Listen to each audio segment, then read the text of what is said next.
Assalamualaikum warahmatullahi wabarakatuh. Jumpa lagi. Kali ini kita akan mempelajari trigonometri sudut berelasi. Sudut berelasi adalah sudut-sudut yang berhubungan satu sama lain seperti jumlah atau selisih.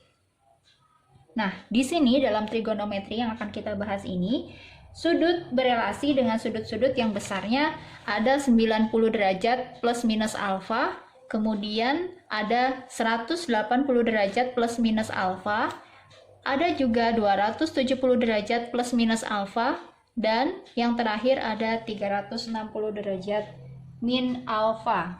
Untuk tabel trigonometri sudut berelasi yang pertama ini tidak ada perubahan untuk trigonometrinya. Di sini tetap ya. Jadi perbedaan antara tabel 1 dan tabel 2 ini terletak pada besar sudutnya.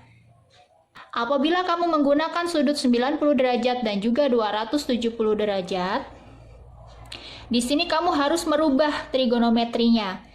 Perhatikan, sin berubah menjadi cos, cos berubah menjadi sin, tangen berubah menjadi kotangen, kotangen berubah menjadi tangen, sekan berubah menjadi kosekan, kosekan berubah menjadi sekan. Jadi ada perubahan jika kamu menggunakan sudut 90 derajat dan 270.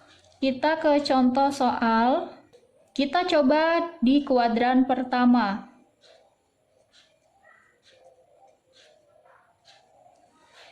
Ya, kita gunakan cara yang pertama. Ya, gunakan tabel yang pertama. Misal nilai dari sinus 60 derajat itu berapa? Tabel yang pertama ini tidak ada perubahan untuk sin 60 derajat ya, sehingga sin 60 derajat nilainya adalah setengah akar 3. Nah, kemudian jika kita menggunakan tabel yang kedua, maka nilai sin 60 derajat.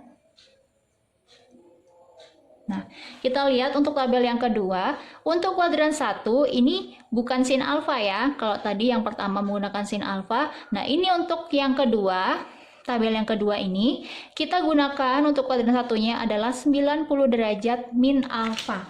Maka di sini untuk sin 60 derajat sama dengan, nah karena menggunakan 90 derajat min alfa, maka kita ganti sinnya dengan cos.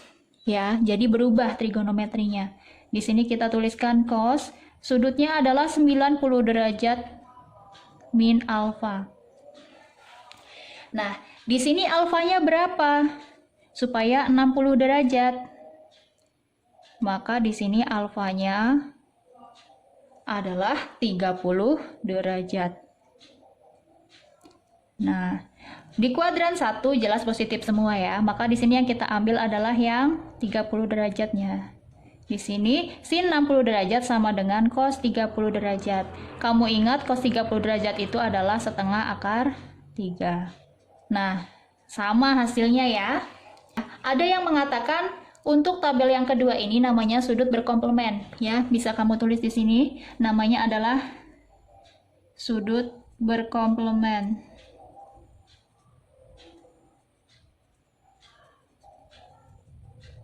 Ya. Nah, jadi nanti kalau ada soal A, B, C, sin 60 derajat senilai dengan titik-titik. A, sin 30, B, cos 30, dan lain-lain. Maka kamu pilih yang cos 30 derajat, karena senilai ya. Nah, atau ada bahasa lain. Sin 60 derajat itu berkomplemen dengan titik-titik. Nah, maka sin 60 derajat itu komplemennya dengan cos 30 derajat. Nah, seperti itu ya. Jadi kalau bisa dituliskan soalnya seperti ini. Nah, ini jawabannya sama ya, cos 30 derajat. Nah, itu tadi di kuadran pertama ya. Sekarang kita coba untuk kuadran yang kedua.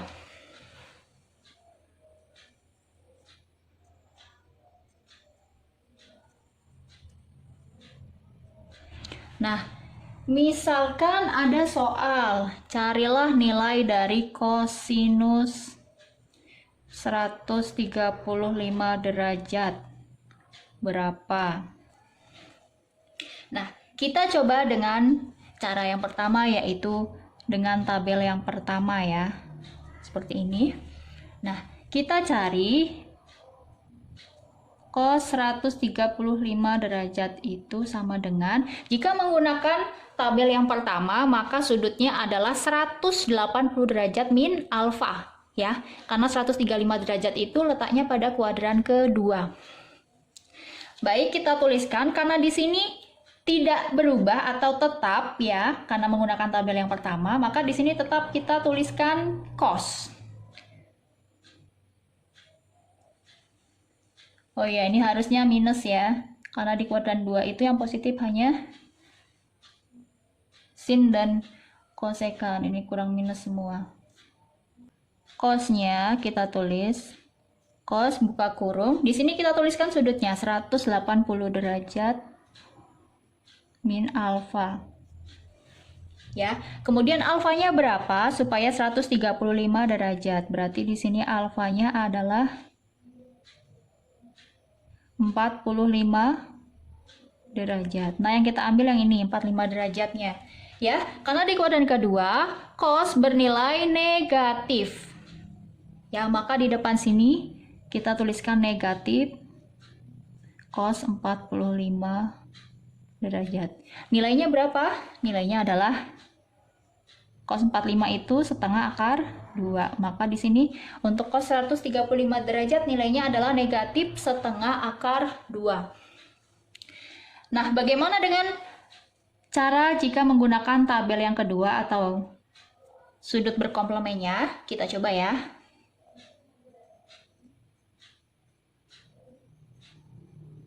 Karena yang kita gunakan adalah sudut berkomplemen, di sini kuadran kedua kita gunakan 90 derajat plus alfa. Kemudian, karena untuk tabel yang kedua ini berubah trigonometrinya, maka yang semula cos, ya yang kita cari adalah nilai cos, maka kita tuliskan negatif sin. Nanti kita tuliskan negatif sin.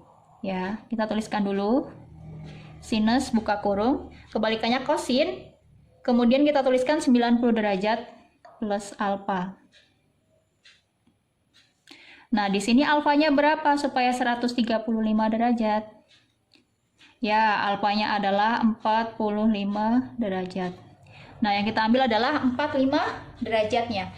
Kemudian ingat kembali di sini negatif sin harusnya ya, karena di kuadran 2 cos ini negatif sin, maka kita tuliskan di sini negatif sin 45 derajat. Sin 45 derajat nilainya adalah setengah akar 2.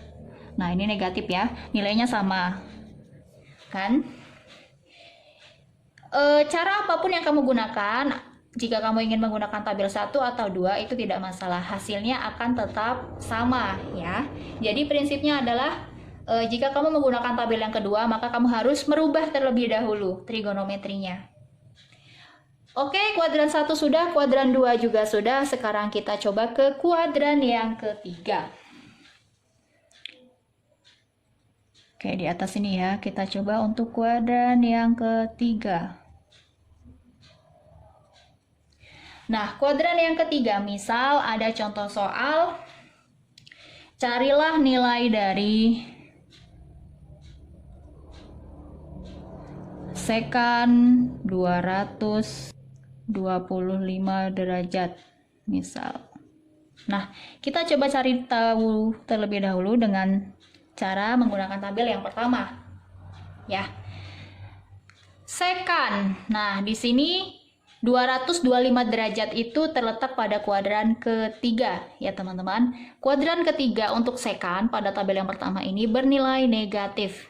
Ya, jika kamu ingat untuk kuadran ketiga itu yang positif hanya tan dan kotangen, ini yang dilingkari. Ya, selain yang dilingkari ini nilainya negatif semua. Ya. Oke, untuk kuadran yang ketiga, sekan ini nilainya negatif. Kemudian kita gunakan sudutnya yang 180 derajat plus alfa kalau di kuadran ketiga. Sehingga di sini kita tuliskan sekan 225 derajat sama dengan, karena ini tabel yang pertama, maka sekan tetap sekan ya, tidak berubah. Tulis biasa dulu, sekan sudutnya 180 derajat plus alfa. Nah, alfanya berapa supaya 225 derajat? Ya, alfanya adalah 45 derajat. Yang kita ambil adalah 45 derajatnya. Sekan di kuadran ketiga nilainya adalah negatif. Maka di sini kita tuliskan negatif sekan 45 derajat. Sekan 45 derajat itu nilainya berapa? Ya, akar 2. Sehingga di sini hasilnya adalah negatif akar 2. Ya. Kemudian jika kita menggunakan cara yang sudut komplement atau tabel 2, bagaimanakah hasilnya? Oke, kita coba dulu ya. Kita gunakan cara dengan tabel yang kedua. Sekan 225 derajat sama dengan, sekan di kuadran ketiga. Dilihat ini kuadran ketiga, set ke bawah sekan. Nah, karena kita pakai tabel yang kedua, maka harus dirubah trigonometrinya. Dari sekan menjadi kosekan. Ya, teman-teman. Jadi di sini kita tuliskan kosekan, buka kurung, sudutnya di kuadran 3 adalah 270 derajat min alfa, maka di sini kita tuliskan 270 derajat min alfa. Nah, di sini alfanya adalah 45 derajat ya. Nah, 270 kurangi 45 itu 225. Kita ambil 45-nya, kemudian jangan lupa untuk sekan di kuadran ketiga, ya ini tadi. Jadi kalau mau menemukan set gini, kuadran 3 gini, nah negatif kosekan. Berarti di sini negatif kosekan 45 derajat. Kosekan 45 derajat itu berapa nilainya? Ya sama ya, negatif akar 2. Oke, sama dengan atasnya. Terakhir kita coba untuk kuadran keempat.